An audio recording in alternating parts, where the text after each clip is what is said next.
Namaste children, welcome to science class. So up to which topic we finished? So in lesson 2 force and pressure.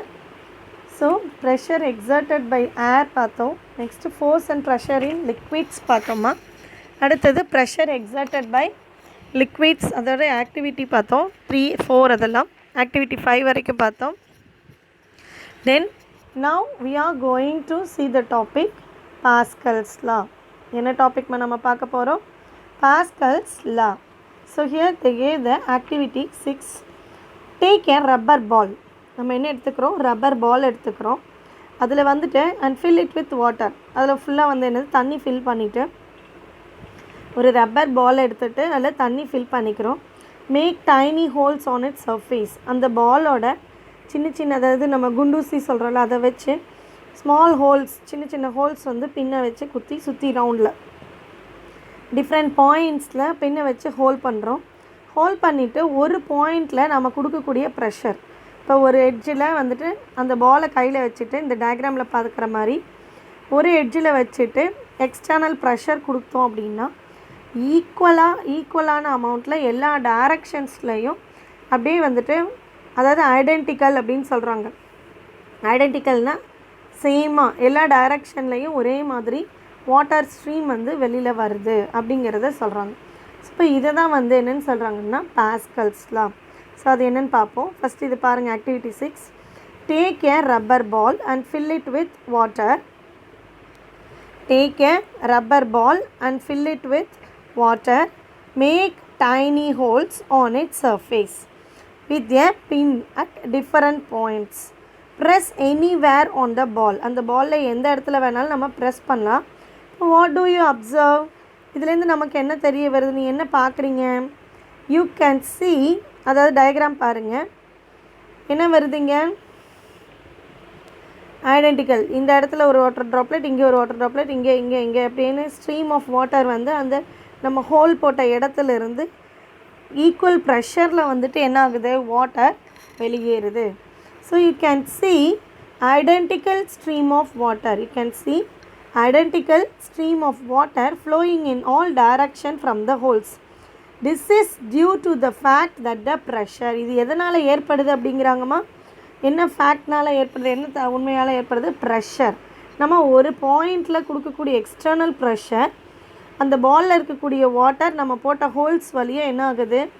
Water ஸ்ட்ரீமாக எல்லா டைரக்ஷன்லையும் வெளியில் வருது. அப்போ இதுக்கு என்ன காரணங்கிறாங்க? Pressure which is applied on a liquid is equally transmitted in all direction. So நம்ம ஒரு பாயிண்டில் கொடுக்கக்கூடிய ப்ரெஷர் அந்த வாட்டர் அந்த லிக்விடில் எல்லா டைரக்ஷன்லையும் ஆக்ட் ஆகி is equally transmitted in all direction. So this concept was first given by the French scientist Blaise Pascal. இது யாரால் ஃபஸ்ட்டு கொடுக்கப்பட்டது அப்படின்னா French scientist Blaise Pascal. So அதனால் இதை வந்து பாஸ்கல்ஸ்லாம் அப்படின்னு சொல்கிறாங்க.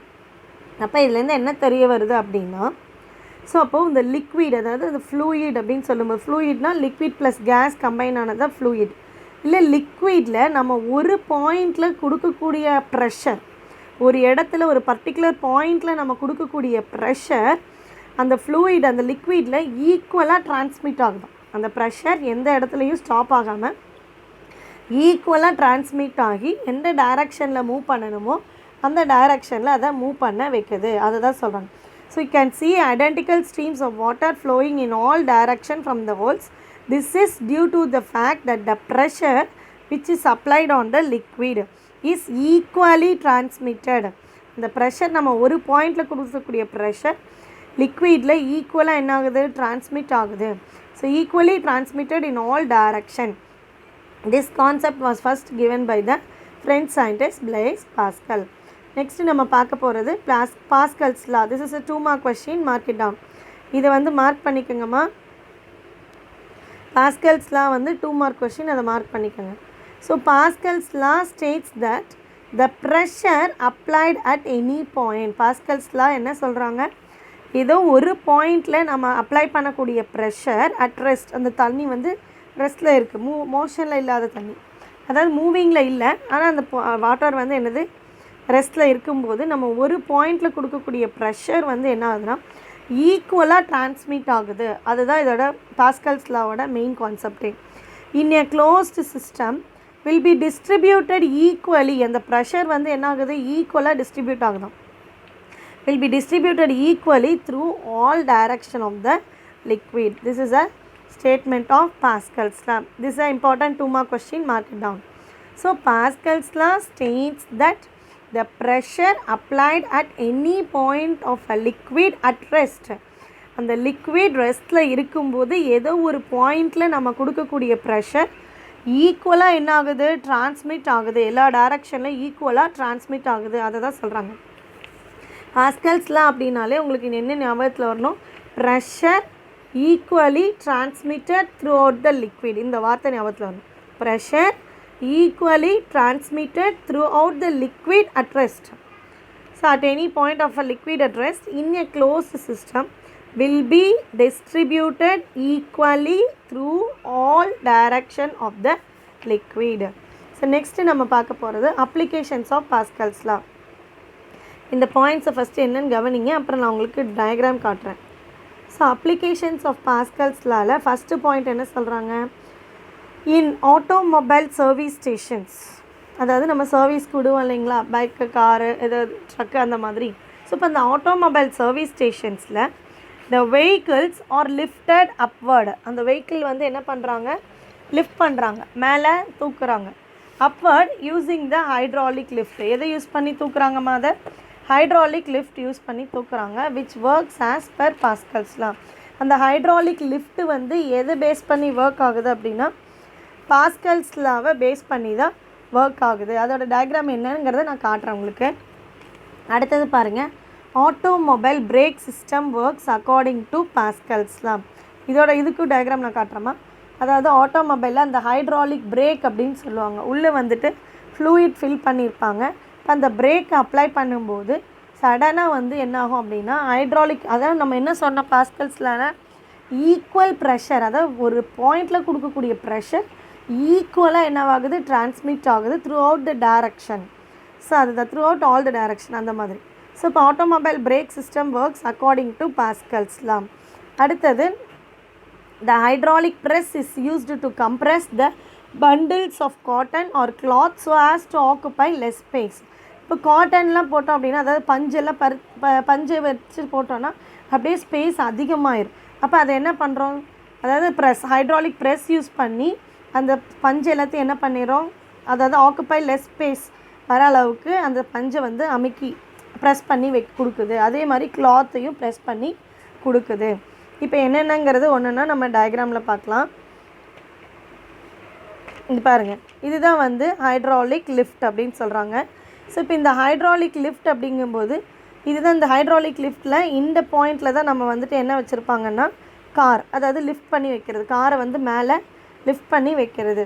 ஸோ இது வந்து எதை பேஸ் பண்ணி ஒர்க் ஆகுதுன்னா பாஸ்கல்ஸ் லா. இங்கே என்ன சொல்லியிருக்காங்க பாருங்கள், pressure at a point in a fluid is equally transmitted in all directions. So pressure நம்ம ஒரு பாயிண்டில் கொடுக்கும்போது ஃப்ளூயிடில் அது ஈக்குவலாக என்னது எல்லா டைரக்ஷன்லையும் டிரான்ஸ்மிட் ஆகுது. see this diagram. அதாவது இந்த இடத்துல 1 lb, இது ஸ்மால் பிஸ்டன், இது வந்து நம்ம வந்து பிஸ்டன் சொல்கிறாங்க. இந்த இடத்துல நம்ம கொடுக்கக்கூடிய ஸ்மால் ப்ரெஷர் என்னவாகுது, ஈக்குவலாக அந்த ஃப்ளூயிடை டிரான்ஸ்மிட் பண்ணுது, ஈக்குவலாக அந்த ஃப்ளூயிடை டிரான்ஸ்மிட் பண்ணுது. So pressure applied to small piston 1 square inch தான். அந்த பிஸ்டனோட அளவு எவ்வளோ, 1 ஸ்கொயர் இன்ச். இங்கே வந்து இந்த சிலிண்டர் அண்ட் பிஸ்டனோட அளவு எவ்வளோ கொடுத்துருக்காங்க, 100 ஸ்கொயர் இன்ச் அப்படின்னு கொடுத்துருக்காங்க. Pressure transmitted by liquid. இந்த இடத்துல என்ன ஆகுதுமா, pressure equally pressure transmitted by liquid. அப்போ பாஸ்கல்ஸ் லானால உங்கள் மைண்டில் என்ன இருக்கணும் அப்படின்னா, ஒரு பாயிண்டில் when the liquid at rest, when we apply the pressure at one point, the pressure is equally transmitted through the liquid in all direction. அதை ஞாபகத்தில் வச்சுக்கணும், சரிங்களா? ஸோ இப்போ இந்த டயக்ராம் புரிஞ்சிச்சிங்களா? இதுதான் வந்து ஹைட்ராலிக் லிஃப்ட். அப்போ இந்த லிஃப்ட்டில் வந்துட்டு இந்த பிளேஸில் இந்த இடத்துல கார் பிளேஸ் பண்ணியிருப்பாங்க. இப்போ இந்த லிஃப்ட் மூலமாக என்னாகும், கார் வந்து அப்வர்ட் டைரக்ஷனில் மூவ் ஆகும். ஸோ இப்போ அதை தான் வந்து ஹைட்ராலிக் ஜாக் அப்படின்னு சொல்கிறாங்க. ஹைட்ராலிக் ஜாக் வந்துட்டு என்ன ஆகும்னா, என்ன பண்ணுறாங்கன்னா இந்த ஆட்டோமொபைல் ஸ்டேஷன்ஸ்லாம் யூஸ் பண்ணுறாங்க. இது உங்கள் புக்கில் கிடையாது, நான் சொல்கிற கவனிச்சுக்கோங்க. Increased air pressure produced by an air compressor is transmitted through the air to the surface of oil in an underground reservoir. அதாவது இந்த ஹைட்ராலிக் லிஃப்ட் வந்துட்டு அந்த சர்வீஸ் ஸ்டேஷனில் யூஸ் பண்ணுறாங்க. புரிஞ்சிடுச்சிங்களா? அடுத்தது ஹைட்ராலிக் பிரேக் பார்ப்போம். இது பாருங்கள், ஹைட்ராலிக் பிரேக்கு. இது என்ன பண்ணுது பாருங்களேன், நீங்களே பாருங்கள் டயக்ராமை. அதாவது ஒரு பாயிண்டில் கொடுக்கக்கூடிய ப்ரெஷர் அந்த ஃப்ளூயிடை ஈக்குவலாக ட்ரான்ஸ்மிட் பண்ணி எல்லா வீல்ஸ்லேயும் வந்துட்டு என்னது பிரேக்கை அப்ளை பண்ணுது. ஸோ அதை தான் இங்கே காமிச்சிருக்காங்க. இந்த இடத்துல ஃபுட் பெடல், அடுத்தது master cylinder piston, next master cylinder piston P1, அடுத்தது அது பைப் லைன், இன்கம்ப்ரெசிபிள் ஃப்ளூயிட், அடுத்தது பிஸ்டன் 2, வீல் சிலிண்டர். ஸோ இந்த டயக்ராம் புரியுதுங்களா? அதாவது இதுதான் வந்து ஹைட்ராலிக் பிரேக் நம்ம ஒரு பாயிண்டில் அப்ளை பண்ணுறோம். அந்த ஃப்ளூயிட் என்ன ஆகுது, ஈக்குவல் ப்ரெஷரில் எல்லா டைரக்ஷன்லையும் டிரான்ஸ்மிட் ஆகுது. Wheel cylinder piston. ஸோ இப்போ அந்த இடத்துல என்ன பாருங்கள், நல்லா பாருங்கள், அதை எக்ஸ்பேண்ட் பண்ணி அந்த வீலை வந்து என்ன பண்ண வைக்குது, ஸ்டாப் பண்ண வைக்குது. இதுதான் வந்து hydraulic break. So hydraulic break வந்து எங்கே யூஸ் ஆகுதுன்னா, these are used in cars, trucks and motorcycles.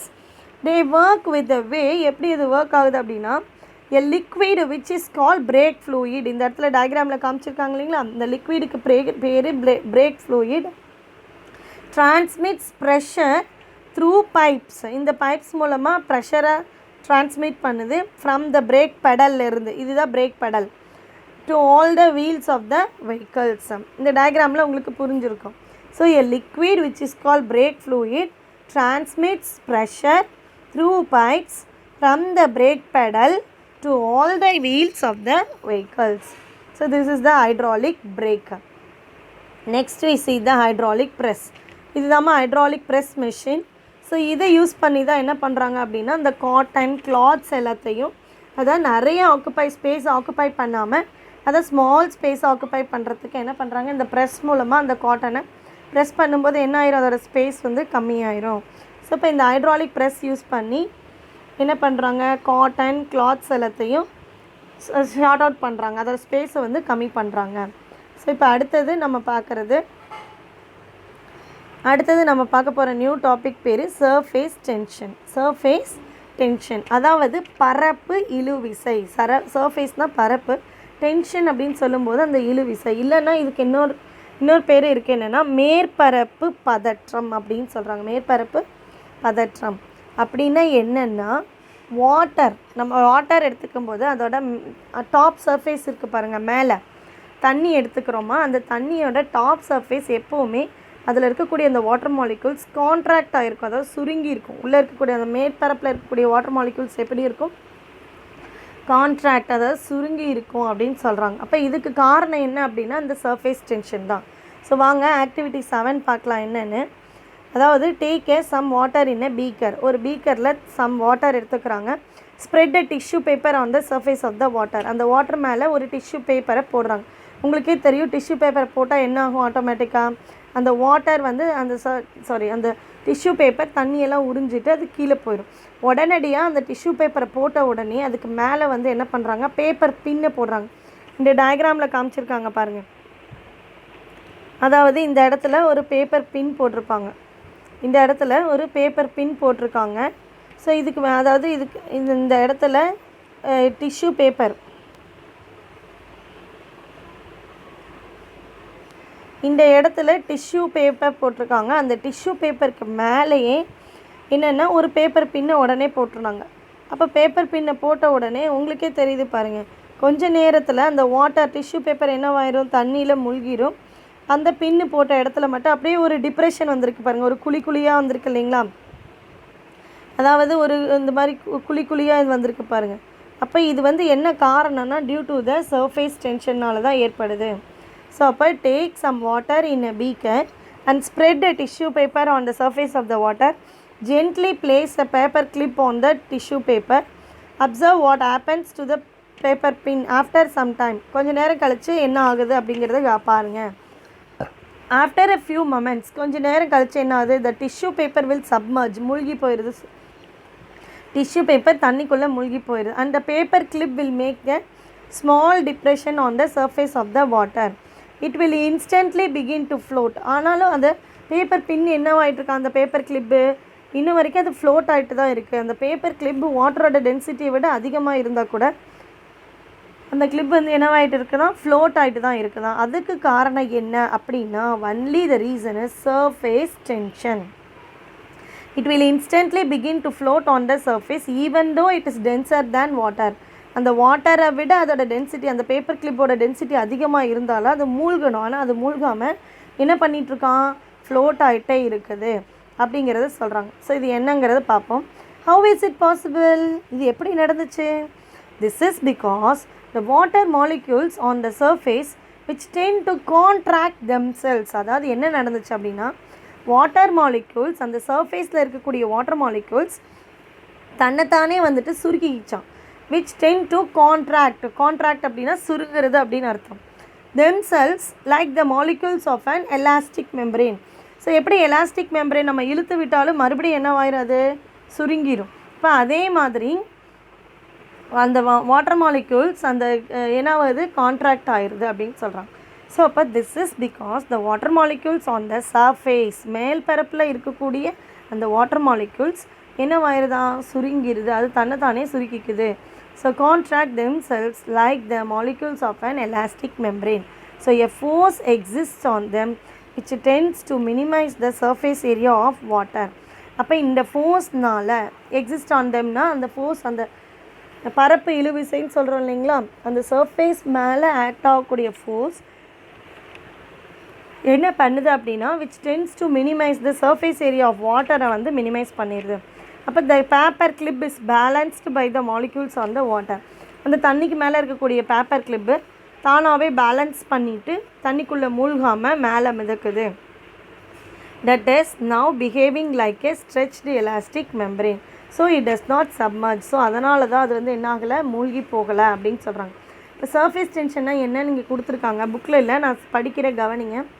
Surface tension could be defined as the property of a surface of a liquid. Surface tension அப்படிங்கிறது லிக்விடோட ஒரு property. அது surface of அ லிக்விடில் இருக்கக்கூடிய ஒரு property தான் surface tension. அது என்ன பண்ணுது அப்படின்னா, that allows it to resist. ரெசிஸ்ட்னா என்னது, ஒரு தடை ஏற்படுத்துது. வெளியிலேருந்து ஒரு எக்ஸ்டர்னல் ஃபோர்ஸ் அது மேலே ஆக்ட் ஆச்சு அப்படின்னா அதை உள்ளே வர விடாமல் அப்போஸ் பண்ணுது. ரெசிஸ்ட்னா அப்போஸ், தடுக்கிறது அப்படின்னு அர்த்தம். ஸோ அதுதான் சொல்கிறாங்க, surface tension could be defined as the property of the surface of a liquid that allows it to resist an external force due to cohesive nature of the water molecules. So இந்த கொஹசிவ்னா என்னென்னா, attract பண்ணிக்கிறது. Water molecules ஒன்றோட ஒன்று contract, அதாவது stick together அப்படின்னு சொல்கிறேன். ஸ்டிக்னா ஒட்டிக்குது ஒன்றோட ஒன்று. வாட்டர் மாலிக்யூல்ஸ் என்ன ஆகுது, கொஹசிவ் ஃபோர்ஸ் அப்படின்னா ஸ்டிக் ஆகிக்குது. அப்படி ஸ்டிக் ஆகிக்கும் போது அதோட சர்ஃபேஸ் ஏரியா என்ன ஆயிரும், கான்ட்ராக்ட் ஆயிரும், சுருங்கிரும் அப்படின்னு சொல்கிறாங்க. இது எதுக்காக பண்ணுது அப்படின்னா, எக்ஸ்டர்னல் ஃபோர்ஸை வந்து தடுத்து நிப்பாட்டுது. வெளியிலேருந்து வரக்கூடிய ஒரு எக்ஸ்டர்னல் ஃபோர்ஸ் அது தடுத்து நிப்பாட்டுது. இதுதான் வந்து சர்ஃபேஸ் டென்ஷன் அப்படின்னு சொல்கிறோம். புரியுதுங்களா என்னென்னு? ஏன் வந்து வாட்டர் மாலிக்யூல்ஸ் சர்ஃபேஸ் மேற்பரப்பில் இருக்கக்கூடிய வாட்டர் மாலிக்யூல்ஸ்க்கு இடையில் வந்து கொஹசிவ் ஃபோர்ஸ் அட்ராக்ட், அதாவது வாட்டர் மாலிக்யூல்ஸை ஸ்டிக் பண்ணிக்குது, ஒட்டிக்குது, ஒன்றோட ஒன்று ஒட்ட வைக்குது, ஸ்டிக் டுகெதர். அப்படி ஒன்றோட ஒன்று ஒட்டிக்கிச்சு அப்படின்னா அதோட சர்ஃபேஸ் ஏரியா என்னவாயிரும், சுருங்கிரும். இப்போ அதனால் அந்த பேப்பர் கிளிப் என்ன ஆகலை, உள்ளே மூழ்கலை அப்படின்னு சொல்கிறாங்க. Have you ever wondered why raindrops are spherical in nature? How does the water rise upwards in a tree or plant against the force of gravity? These are all due to the surface tension. இது எல்லாமே எதனால் நடக்குது அப்படின்னா, அதாவது என்ன சொல்கிறாங்க, rain drop ஏன் வந்துட்டு ஸ்பெரிக்கல் ஷேப்பில் இருக்குது, அதே மாதிரி எப்படி வந்துட்டு அந்த டிரான்ஸ்பிரேஷன் லீவ்ஸ்லேருந்து தண்ணி எப்படி எவாப்ரேட் ஆகி போகுது, இது எல்லாத்துக்கும் காரணம் என்னென்னா சர்ஃபேஸ் டென்ஷன் தான் அப்படின்னு சொல்கிறாங்க. சர்ஃபேஸ் டென்ஷன் அப்படிங்கிறது இப்போ நம்ம பார்த்தோம் தான், அது மறுபடியும் ஒரு தடவை பார்க்கலாம். Surface tension is the property of a liquid surface. The molecules of a liquid experience a force. அந்த molecules of liquidக்கு இடையில் என்ன நடக்குது, ஒரு force experience ஆகுது. அதாவது that is a cohesive force. என்ன force act ஆகுதுமா, cohesive force which contractனா சுருங்குறது, which அது என்ன பண்ணுது, அந்த cohesive force ஒரு வாட்டர் மாலிகுலை இன்னொரு வாட்டர் மாலிகுலையும் அட்ராக்ட் பண்ணி ஸ்டிக் பண்ணி வச்சுக்குது. அப்படி இருக்கும்போது என்ன ஆகும், அந்த சர்ஃபேஸ் கான்ட்ராக்ட் சுருங்குது. which contracts the extent of their surface area. எக்ஸ்டென்ட்னா விரிவடைஞ்சிருக்கு அதோட சர்ஃபேஸ் ஏரியாவை என்ன பண்ணிடுது, சுருக்கிடுது. ஆஸ் மச் ஆஸ் பாசிபிள், எவ்வளோக்கு எவ்வளோ முடியுமோ அவ்வளோக்கு அவ்வளவு அந்த சர்ஃபேஸ் ஆஃப் லிக்விடை வந்து சுருக்கிக்குது. So as to have the minimum value, அப்போ அதோட சர்ஃபேஸ் ஏரியா என்னவாயிருது, மினிமம் ஆயிடுது. அப்போது the amount of force acting per unit length on the surface of a liquid is defined as surface tension. இப்போ அந்த என்ன ஃபோர்ஸ் ஆக்ட் ஆகுது அந்த வாட்டர் மாலிக்யூல்ஸ்க்கு இடையில, கொஹசிவ் ஃபோர்ஸ். கொஹசிவ்னா என்னது, இட் வில் ஸ்டிக் டுகெதர். அந்த வாட்டர் மாலிக்யூல்ஸ் ஒன்றோட ஒன்று என்னது ஒட்டிக்கிட்டு, அதாவது ரொம்ப அட்ராக்ட் ஆகிட்டு அதோட சர்ஃபேஸ் ஏரியாவை மினிமைஸ் பண்ணுது. இது எதனால் நடக்குது அப்படின்னா, due to the surface tension. So the amount of force acting per unit length on the surface of a liquid is defined as surface tension. Its unit is Newton meter inverse. Newton meter inverse அதுதான் மேலே கொடுத்துருக்காங்க பாருங்க. The amount of force acting per unit length அப்படின்னு சொல்லியிருக்காங்க இல்லைங்களா, அதுதான் unit. அப்போ ஃபோர்ஸுங்கும் போது நியூட்டன், அதோட யூனிட் வந்து என்னது நியூட்டன். பர் யூனிட் லென்த், அதாவது பர்னா நியூட்டன் பர் மீட்டர் அப்படின்னு வரும். அப்படி இல்லைன்னா இது எப்படி எழுதலாம், நியூட்டன் மீட்டர் இன்வர்ஸ் அப்படின்னு சொல்லியிருக்காங்க. சரிங்களா, இப்போ புரிஞ்சுதுங்களா என்னென்னு. So the amount of force acting per unit length on the surface of the liquid is defined as surface tension. Its unit is Newton meter per length.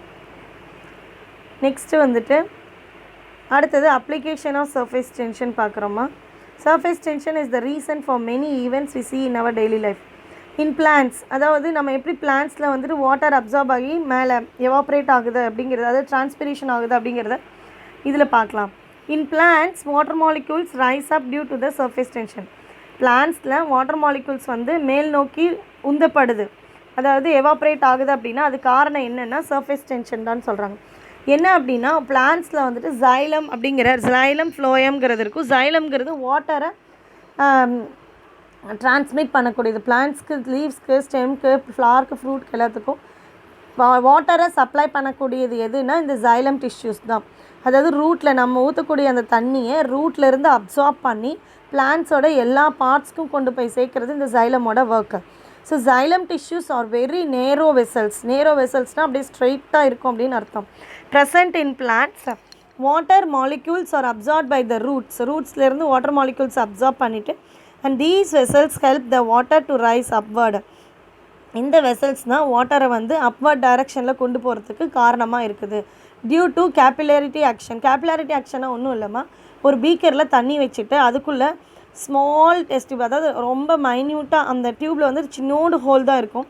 ஒரு கிளாஸ் டியூப் எடுத்துகிட்டு ரெண்டு சைடும் சின்ன ஓப்பன் தான் இருக்கும். அதை கொண்டு போய் அந்த தண்ணிக்குள்ளே டிப் பண்ணிங்கன்னா அந்த ஹோல்ஸ், அந்த சின்னோடு ஹோல்ஸ் வழியாக தண்ணி கொஞ்சம் கொஞ்சமாக மேலே ரைஸ் ஆகும். ஸோ டியூ டு அதை தான் வந்து கேபிலாரிட்டி ஆக்ஷன் சொல்கிறாங்க. அதே மாதிரி நம்ம செடியில் ஊற்றக்கூடிய தண்ணியை இந்த ஜைலம் வந்துட்டு எப்படி அந்த ஸ்மால் ஹோல் இருக்க கிளாஸ் டியூப்பை நம்ம கொண்டு போய் ஒரு பீக்கரில் இருக்க தண்ணியில் வைக்கிறோம் இல்லையா, அதே மாதிரி பிளான்ட்டில் இருக்கக்கூடிய கொஞ்சம் கொஞ்சம் தண்ணியை வந்து என்ன பண்ணுது, இந்த ஜைலம் வெசல்ஸ் வந்து அப்வர்ட் டைரக்ஷனில் அந்த வாட்டரை வந்து மூவ் பண்ண வைக்குது. அதை தான் சொல்கிறாங்க. Which is cast by the surface tension of water. இது எதனால் நடக்குது அப்படின்னா அந்த வாட்டரோட சர்ஃபேஸ் டென்ஷன்னால தான் நடக்குது. சர்ஃபேஸ் டென்ஷன்னா என்னென்னு தெரிஞ்சிச்சு இல்லைங்களா, அந்த வாட்டரோட சர்ஃபேஸில் வந்து என்ன வாட்டர் மாலிகுல்ஸ் எல்லாம் கான்ட்ராக்ட் சுருங்கிடும் due to the cohesive force. Cohesive ஃபோர்ஸ்னால் கான்ட்ராக்ட் ஆகி அதோட சர்ஃபேஸ் வந்து என்னவாயிருது, கம்மியாயிருது. அப்போ இதனால் அந்த வாட்டர் வந்து ஈஸியாக வந்து என்னது அப்வர்ட் டைரக்ஷனில் மூவ் ஆகுது. ஸோ அதே மாதிரி டியூரிங் ஹெவி ஸ்ட்ராம், அதாவது வெள்ளம் வந்துருச்சு, புயல் அடிக்குது, புயல் அடிக்கும் போதெல்லாம் என்ன ஆகும், ஷிப்ஸ் வந்து சீக்கிரமாக டேமேஜ் ஆயிரும்னு சொல்கிறாங்க. Or damaged due to surface tension of water. அந்த வாட்டரோட சர்ஃபேஸ் டென்ஷன் காரணமாக பெரிய புயல்லாம் வரும்போது ஷிப்பெல்லாம் என்ன ஆயிருமா, டேமேஜ் ஆயிருமா. அப்போ அந்த செயிலர்ஸ் என்ன பண்ணுறாங்க அப்படின்னா pouring oil or soap powder into the sea. அப்போ அந்த ஆயிலோ இல்லை சோப் பவுடரோ போடும்போது அந்த சோப் பவுடர் போட்டால் என்ன ஆயிரும், வாட்டரில் ஒரு மாதிரி நுர வரும். ஆயில் போட்டால் வாட்டரோட லேயர் அந்த சர்ஃபேஸ் டென்ஷனை அது டிக்ரீஸ் பண்ணும், குறைச்சிட்டு அப்போ வந்து என்னது அந்த sailors reduce this its impact. இம்பேக்ட்னா அதோட அதுலேருந்து ஏற்படக்கூடிய அந்த விளைவுகளை தடுத்து நிப்பாட்டுறாங்க, குறைக்கிறாங்க அப்படின்னு சொல்கிறாங்க. புரிஞ்சுதுங்களா இந்த இடம்? ஸோ டியூரிங் ஹெவி ஸ்டார்ம் பெரிய புயல்லாம் அடிக்கும்போது ஷிப்ஸ் எல்லாம் வந்துட்டு என்னவாயிரும் அப்படின்னா டேமேஜ் ஆயிரும். எதனால் அப்படின்னா due to the surface tension of water. ஏன்னா கான்ட்ராக்ட் பண்ணிக்கும் வாட்டர் மாலிகுல்ஸ்லாம் என்னவாயிரும் அந்த இடத்துல கான்ட்ராக்ட் ஆயிரும். அப்போ அந்த வந்து ஷிப்ஸ் டேமேஜ் ஆகிறதுக்கு சான்சஸ் இருக்குது. அப்போ அங்கே அந்த கப்பலை ஓட்டக்கூடிய அந்த செயிலர்ஸ் வந்து என்ன பண்ணுறாங்கன்னா ஒன்று சோப் பவுடரை தண்ணியில் கரைச்சிட்றாங்க, அப்படி இல்லைன்னா ஆயிலை ஊற்றுறாங்க. அப்போது அந்த இடத்துல சர்ஃபேஸ் டென்ஷன் ஆஃப் வாட்டர் என்னவாயிருது டிக்ரீஸ் ஆயிடுது. அப்போ அந்த பெரிய ஆபத்துலேருந்து இது காப்பாற்றுது அப்படின்னு சொல்கிறாங்க. By pouring oil or soap powder into the sea sailors reduce its impact. அடுத்தது இந்த டயக்ராம் பார்த்திங்கன்னா தெரியும், வாட்டர் ஸ்ட்ரைடர்ஸ், அதாவது தண்ணியில் நடக்கக்கூடிய பூச்சின்னு சொல்கிறாங்க. Water strider insects lights on the water surface easily due to the surface tension of water. இந்த சர்ஃபேஸ் டென்ஷன் ஆஃப் வாட்டர் இருக்கிறதுனால தான், அதாவது தண்ணி மேற்பரப்பு என்னவாயிருது சுருங்கிடுது. எப்படி பேப்பர் கிளிப்பு தண்ணிக்குள்ளே மூழ்காமல் இருந்துச்சு பார்த்திங்களா, அதே மாதிரி தான் இந்த வாட்டர் ஸ்ட்ரைடரும் என்ன ஆகுது தண்ணிக்குள்ளே மூழ்காமல் தண்ணி மேலே ஈஸியாக நடக்குது அப்படின்னு சொல்கிறாங்க. So water strider insect slides on the water surface easily due to the surface tension of water. So next இதோட நம்ம இந்த டாப்பிக்கோட முடிச்சுக்கலாம். Viscous force or viscosity. So viscous force அப்படின்னு சொல்லும்போது ஆக்டிவிட்டி 8 பாருங்கள். Take a small quantity of different kinds of liquids like coconut oil, honey, water and ghee etcetera. என்னென்ன எடுத்துக்கிறாங்க, வாட்டர் கோகோனட் ஆயில் எடுத்துக்கிறாங்க, ஹனி எடுத்துக்கிறாங்க, வாட்டர் எடுத்துக்கிறாங்க, கீ எடுத்துக்கிறாங்க. அது எல்லாத்துலேயும் ஒவ்வொரு ட்ராப்பு, கோகோனட் ஆயில் ஒரு ட்ராப், ஹனி ஒரு ட்ராப்பு, வாட்டர் ஒரு ட்ராப், கீ ஒரு ட்ராப்பை வந்து தனித்தனி கிளாஸ் பிளேட்டில் செப்பரேட்டாக வைக்கிறாங்க. அப்படி வச்சுட்டு லைட்டாக அந்த கிளாஸ் பிளேட்டை வந்து சும்மா லைட்டாக மேலே தூக்கி விட்றாங்க. ஒரு எண்டில் பிடிச்சிட்டு லைட்டாக தூக்கிடும்போது அப்புறம் அதில் நம்ம ஒன் ட்ராப் போட்டிருக்க அந்த கோகோனட் ஆயில், வாட்டர், ஹனி எல்லாம் என்னாகும் ஃப்ளோ ஆக ஆரம்பிக்கும். அதுதான் சொல்கிறாங்க. Now gently raise one end of the glass plate so as to allow the liquid to slide down the smooth surface of the plate. Observe the speed of the each liquid. உங்களுக்கே தெரியும் எது ஃபாஸ்ட்டாக போகும், first water தான் வந்துட்டு ஃபாஸ்ட்டாக move ஆயிரும். அடுத்தது என்னது, அடுத்தது எது மூவ் ஆகும், கோகோனட் ஆயில் மூவ் ஆகும். அடுத்தது கீ அதாவது நெய். அதுக்கப்புறம் லாஸ்ட்டாக தான் என்னது ஹனி. ஏன்னா honey is a most density வந்து ஹனியோட டென்சிட்டி அதிகமாக இருக்கும். இப்போ இதுக்கெல்லாம் என்ன காரணம், ஏன் வாட்டர் சீக்கிரமாக மூவ் ஆயிடுச்சு, அதுக்கப்புறம் கோகோனட் ஆயில் மூவ் ஆச்சு, ஏன் அதுக்கப்புறம் கீ, அதுக்கப்புறம் ஹனி அப்படிங்கிறத பார்ப்போம். Each liquid moves with different speed. Water flows faster than other liquids. Coconut oil flows with moderate ஸ்பீடில் போகுது. Ghee flows very slowly. Ghee வந்து ரொம்ப ரொம்ப ஸ்லோவாக போகுது. ஹனி கேட்கவே வேண்டாம், இன்னும் ஸ்லோவாக போகும். ஏன் அப்படின்னா இதுக்கு இடையில் என்ன நடக்குது அப்படின்னா, between the layers of the liquids, between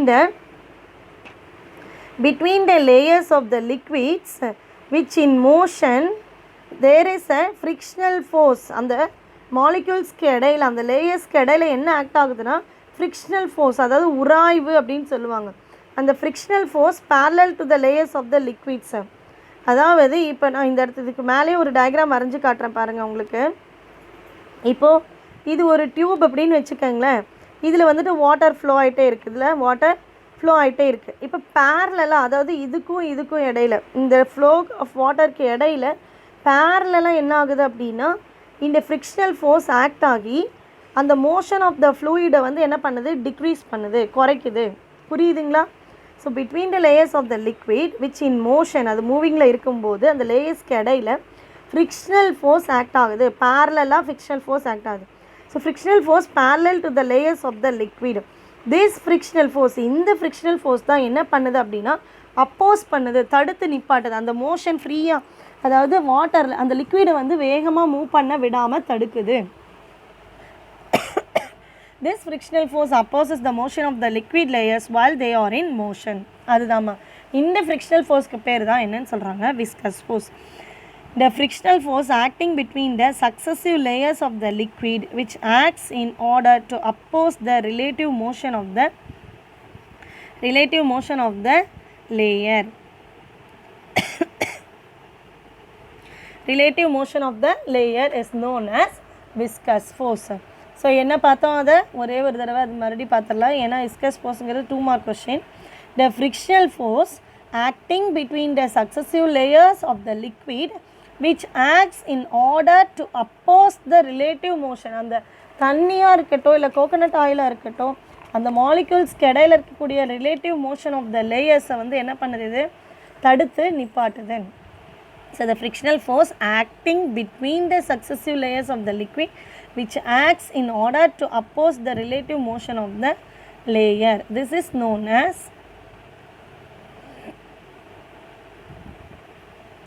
as viscous force. Such a property of a liquid is called viscosity. இந்த ப்ராப்பர்ட்டிக்கு பேர் என்னன்னு சொல்கிறாங்க? Viscosity. So viscous force is measured by the unit called poise. In CGS systemல the poise அப்படின்னு சொல்கிறோம். And kilogram meter inverse second inverse or Newton second meter inverse squared in SI system. CGS systemல viscous force ஓட unit என்னதுமா? poise. அதுவே SI systemல அதோட unit kilogram metre inverse second இன்வர்ஸ்ன்னு சொல்கிறாங்க. இல்லைன்னா or newton second metre inverse square. புரிஞ்சுதுங்களா இது வரைக்கும் எடுத்த டாபிக்? So thank you children.